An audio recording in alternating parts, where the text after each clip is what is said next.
What's up guys, the Handy Hunter here today doing a review on Blaze Video's 1080p trail camera. This is a cool little trail camera that's packed with a lot of features and options that give you a lot of versatility out in the field. I've had some time with this camera now and I'm going to show you some sample video and pictures at the end today, but I'm going to walk you through the external features. We're going to talk about the menu. We're going to walk all the way through the menu and then we'll show you those examples.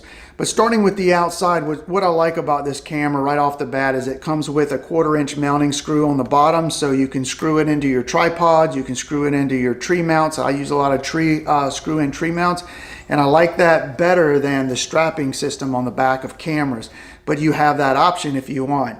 The other thing that I really like about it is it comes with an external power jack.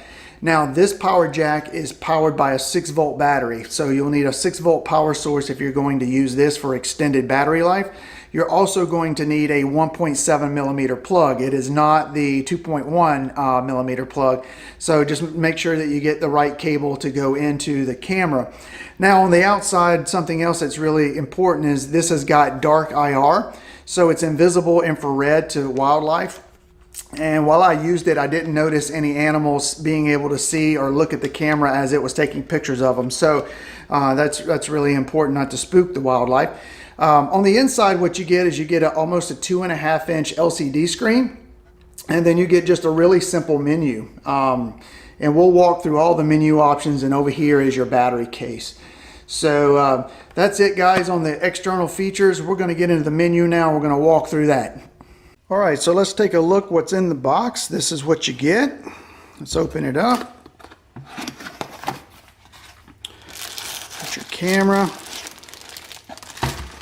You're going to get a nice instruction manual. This is very well done. The instructions in here are very thorough and clear. Probably one of the best instruction manuals I've ever seen that came with a trail camera.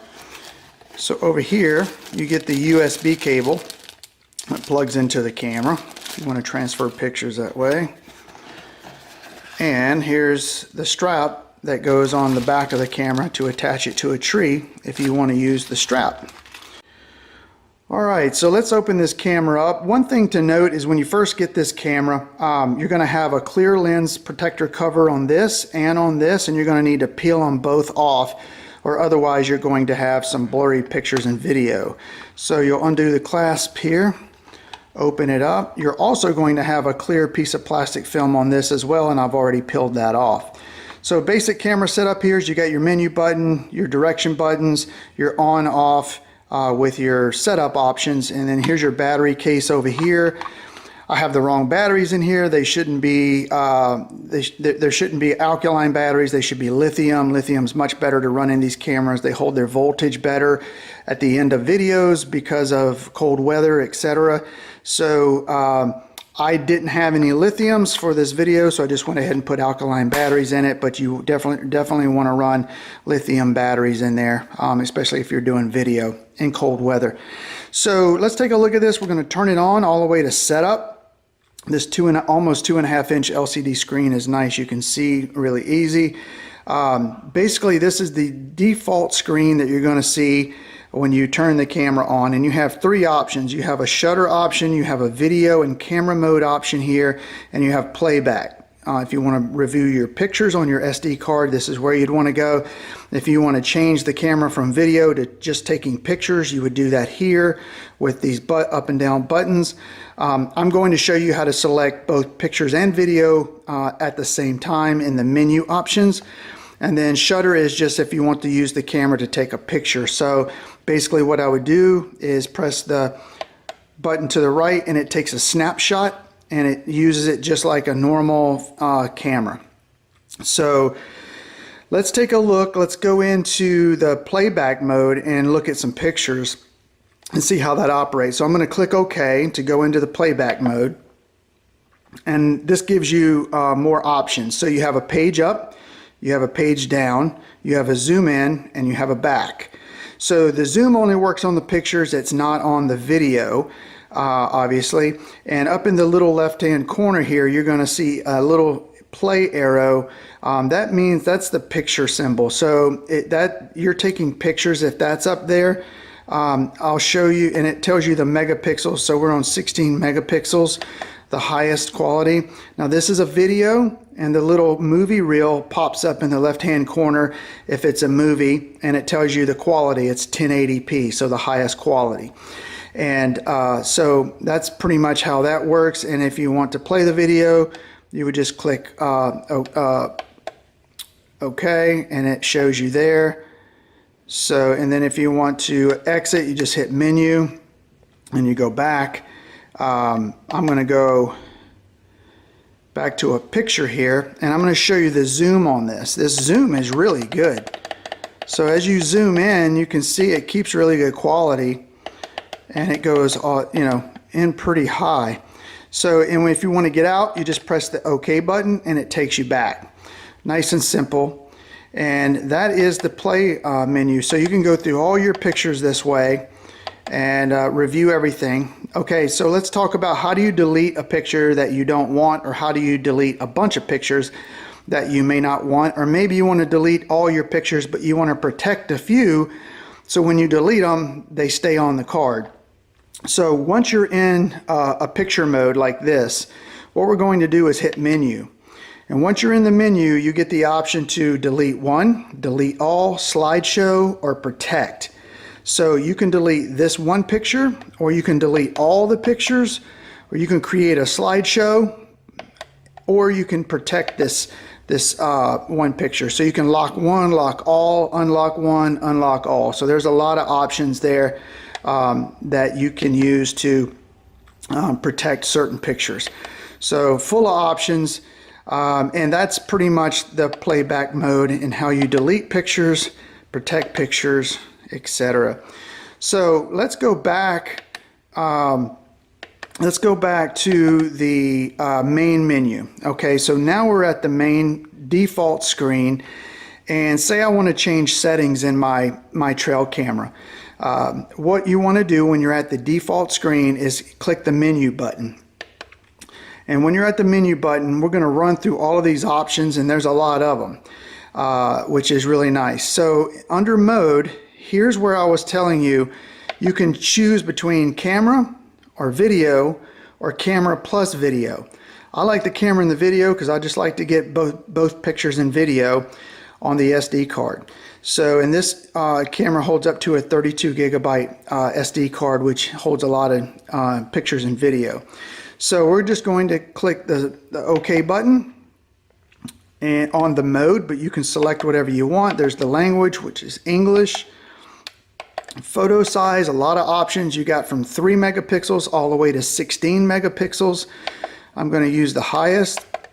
Video size, you can choose 1080p, 720p, or 480. I choose the highest. Why not? The picture number, you can take one photo, 2 or 3 photos. I just choose one for now. Video length, it goes from 5 seconds to 60 seconds. So let me go, it goes from 3 seconds down to up to 30-second video. So you can go from 3-second long videos all the way to 30-second long videos. So actually I want to change that back to about 5. So that's video length. Interval is how often do you want this thing to take a picture. If something's in front of your camera, every 5 seconds you can choose. Let's see what it runs from 5 seconds to 60 minutes. So the sensitivity level, you get high, normal, and low. I tend to choose high. This will pick up birds and everything else in front of your feeders. You can set it to your liking. Date and times, very straightforward, easy to set. Super simple. Date stamp, if you want it on or just the date, or the date and time, which is what I like. You can select date and time, so we'll leave that alone. The timer allows you to, tell the camera when to turn on and take pictures and when to turn off. You can set a time frame on it, and I just like leaving it as off as it is. And time lapse, if you want to time lapse pictures, you can turn it on and set, if you want this camera to take a picture every 10 minutes, every hour, or however long, it'll do that, and then you'll have a cool time-lapse video when you're done. I'm going to leave that off for now, and then I'm going to go down to password set. If you want a password on your camera, you can set a 4-number password to get into it. I don't use that, so I don't need it, but it's there if you do. And then there's the serial number. You can assign a number to this camera. If you have several of these, you just easier sometimes to know this is camera number 1 or camera number 2 or whatever. So let's go down to SD card storage. This is one of my favorites because this camera will recycle old pictures and keep all the pictures and video on your camera fresh. So it'll take off the old pictures as the card fills up and replace them with the new pictures coming in, so that your camera doesn't stop taking pictures when the card is full. So that's a really good option. I love that. But if you want the camera to stop when it's full, you can choose that option right there. But I choose to cycle the storage. And then the format, you can format the SD card if you want. I don't need to do that. And then default setting, you can set it to default if you want. I don't need to do that either. So, and then this gives you the version of the camera. So that is pretty much the options, guys. It is super simple. Hit menu to go back to the default screen. All right, guys, so let's talk a little bit about the performance of this camera. One of the things that's important to me is how far does the motion sensitivity and the motion range go.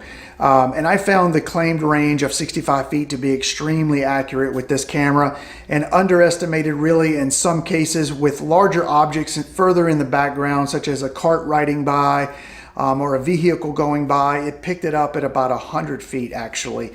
But when it comes to wildlife, especially at night, I would see deer barely coming into the IR range in the distance of about 65 feet, and I would start seeing the silhouette of them, and then by the time it takes the second picture, they're into the range and I could see the deer.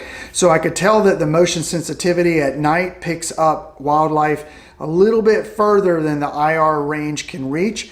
But if you do 2 pictures, by the time something gets in or hangs around your feet or for a little while, you tend to get the pictures that you want. So the other thing about this camera is that the sensitivity of the motion is very, very good. I kept it on high sensitivity, and when I had it by this feeder, I caught birds all the time. A lot of birds. So if you put it on high sensitivity, you're going to catch a lot of birds, a lot of small wildlife. If you don't want to catch all of that, then you can put it more towards the normal setting. So the other thing about this camera is the battery life is really seems to be average. I used alkaline batteries, which you're not supposed to do. I generally use lithium in all of my cameras. I just didn't have any lithium with me when I put this camera out into the field, so I used alkaline batteries. And I got 2 weeks of usage with this camera, using it very hard, pictures and video, lots of pictures and video, and motion sensitivity. I used a quarter of a battery with this camera over 2 weeks with alkaline batteries. So you'll get a lot more than that with lithium, and that's what I would use going forward in the future. But anyway, guys, hope you enjoyed the video. Go to blazevideo.net for more information and enjoy some pics and video now.